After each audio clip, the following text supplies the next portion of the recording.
On some real shit, fucking intro, not even IGN wants The Last of Us remade. I do have a few videos on The Last of Us, so if you've seen those, you kind of know my take on The Last of Us and The Last of Us Part 2 and everything else that's going on. But if not, this will serve as another reminder as well as filling you in on the story so far. The other topic that is kind of excluded from the game itself is our evidence to support the claim that the canon is changing, has changed already, and will change moving forward. And that's where I'm going to highly suggest The Last of Us games no longer canon.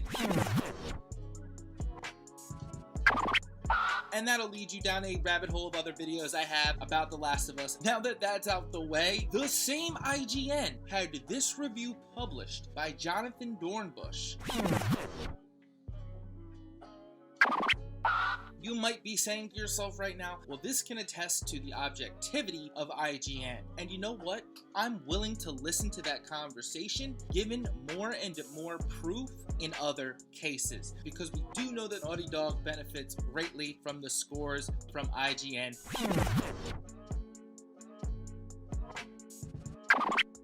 Let me get back to what I was saying. Not even IGN wants a Last of Us remake. Yo, it's the Grown Kid Talk Show.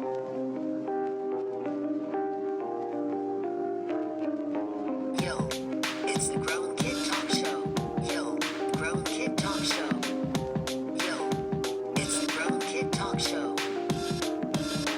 And it was important for this video to start off with remaster and remake, the differences between those two words. A remaster, make a new master. For example, a sound recording, typically in order to improve the sound quality. Remake, make something, the subjective something, again or differently. Example, a movie or piece of music that has been filmed or recorded again and re-released. Admittedly, there is not a big difference between the noun remake and the verb of remaster. But in terms of gaming, there is a big difference.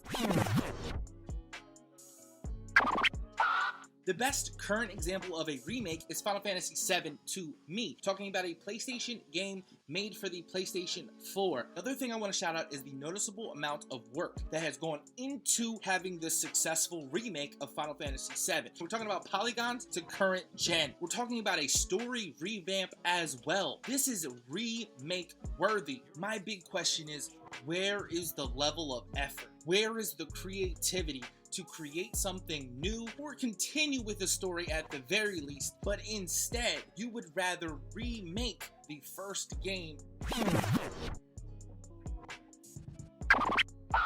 A simple Google search to look up the writers of the game. The writers are very important in video games, just like character designs are. You look it up for The Last of Us and you get Neil Druckmann there as the only writer. When you look at The Last of Us Part 2, you get Neil Druckmann and Haley Gross. For my Last of Us fans out there, Bruce Straley, he had since left the project, but was accredited in The Last of Us Part 2. They actually shouted him out. But I wanted to pull this little blurb as well about Bruce Straley and to show you how important and integral he was when making The Last of Us with Neil Druckmann. Straley too emphasized a need for realism. So him and Neil were very much working together. The game director was able to pull in and rein in Neil's ideas and put them in a formatted way. Neil had full control of the story, and Bruce had full control of how that game is going to be presented, a checks and a balance. And I don't think The Last of Us or Naughty Dog has another Bruce Straley. I don't believe they have another person like this that can kind of do just their job, and that job happened to be checking Neil Druckmann on stupid ass ideas. And one of those stupid ass ideas was the HBO series, because I don't know about you, do you just want to watch The Walking Dead? It should have been a movie, but fine. Let's do a live action TV show. Let's get Pedro Pascal to play Joel and Bella Ramsey to play Ellie. But I brought this up in this video because this is where I got the hints that they were going to change the canon of the game for the HBO series. And again, following along with the story, Neil Druckmann has been working closely with The Last of Us showrunner Craig Mazin to deliver the upcoming drama series. When Druckmann recently spoke to IGN during South by Southwest 2021, he explained that aspects of the property had to be altered in order for it to smoothly translate to the serialized TV format. format. No doubt things have to be altered, but canon and what you're doing to the story don't really have to be. Y'all know my thoughts on that, and if you don't, check those past videos out. But let's move on, because this is where it's going to get a little bit more confusing.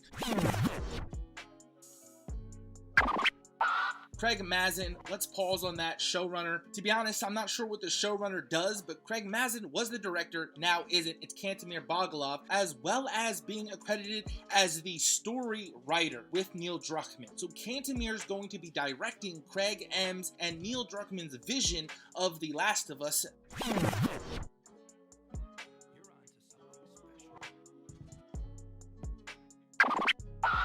And this quote here is going to directly state the changes to the canon for the HBO series. Things sometimes stay pretty close. It's funny to see my dialogue there from the game and HBO scripts, and sometimes they deviate greatly to much better effect because we are dealing with a different medium. For example, in the game, there's so much action you have to take and train the player about mechanics. You have to have more violence and more spectacle to some degree than you would need on a TV show, because you don't need to train people on how to use a gun. I'm going to stop right there and pull this out. People critique The Last of Us Part 2 for having, and I quote, violence for violence sake. Very telling that Neil here says you have to show people more and more violence and spectacle.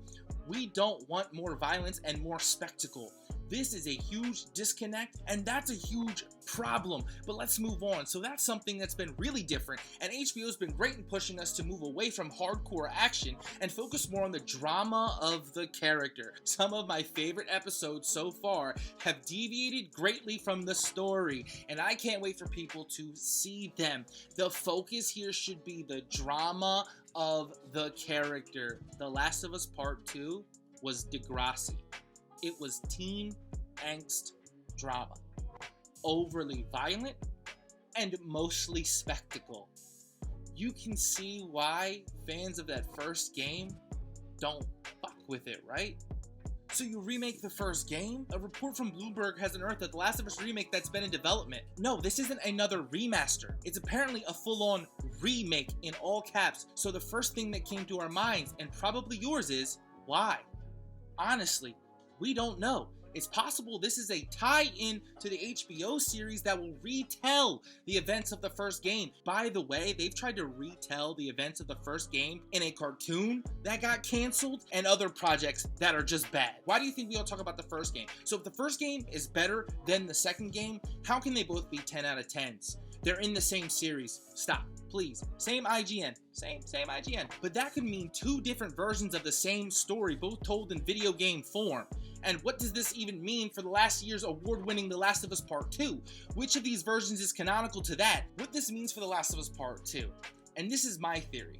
But before we get to that, where's The Last of Us 2 multiplayer mode, Naughty Dog? Neil, you said you had it, you said it was coming out, and then you said it's not coming out, and still nowhere to be found. For a lot of fans, The Last of Us Part 2 doesn't necessarily need multiplayer. I love that line because The Last of Us Part 1 didn't necessarily need a sequel.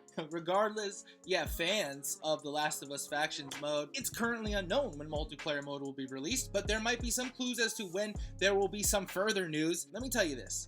If there was a demand for The Last of Us Part 2 multiplayer from the fans, it would already be out. Naughty Dog knows they're not going to be able to sell a $20, $30, $40 multiplayer mode to The Last of Us. They can't do it because the numbers weren't strong enough. Why would you not capitalize off it? Because it was always my belief they wanted to charge us for Factions mode, and I wouldn't have been opposed to that had your game not sucked. See, the problem is, your game sucks, so cool, we have that multiplayer I love so much, awesome. But your game sucked, so why would I go out of my way to play the multiplayer? And by the way, you're already like a year out of release. Why? There's no hype about The Last of Us. And Naughty Dog knows hardcore fans aren't gonna pay that. Come on, man. Let's be real. Let's be real. You know what's good. They're not dropping this. It's a myth. It don't exist no more because it's not profitable for them because no one's gonna play it. If you got a better reason, drop it to the comments. I would love to hear why Factions mode isn't out. But let's get back to what we were talking about. My final theory and the one positivity I'm going to bring to this video. Tinfoil hat theory, this is just my opinion. In closing, I'm going to leave you with this. What I think is someone at Naughty Dog, Sony, maybe Neil himself, has realized that The Last of Us Part 2 and the eventual Last of Us Part 3 are going to feel so out of place next to that first game that it's better to rewrite history so everything can make sense. That's not me hating on remakes and remasters. I'm gonna be playing Nier Replicant. It's me saying that there is clearly a divide here between fans of The Last of Us.